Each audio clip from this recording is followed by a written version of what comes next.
আজকে আমি আপনাদের স্মুদি বানানো দেখাচ্ছি, কি পাওয়ার ব্রেকফাস্টও বলে অনেকরা।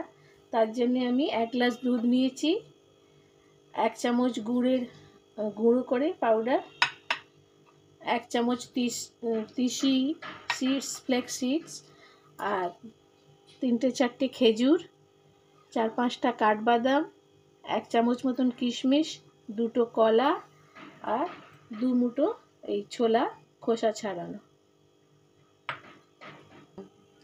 এই সবগুলোকে আমি এক এক করে মিক্সিতে ঢালবো। সবগুলোকে মিক্সিতে ভালো করে একটা স্মুদি বানাবো।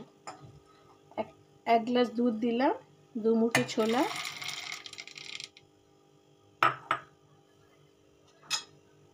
এই গুড়ের পাউডারটা, এটা ফ্লেক্স সিড দিচ্ছি 1 চামচ,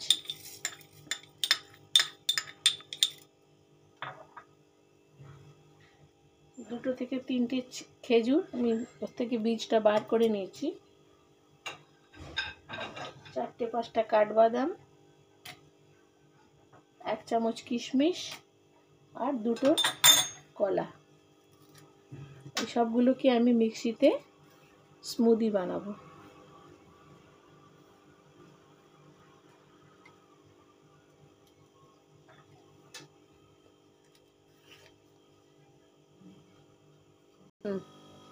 এই দেখুন আমার পাওয়ার ব্রেকফাস্ট তৈরি হয়ে গেছে।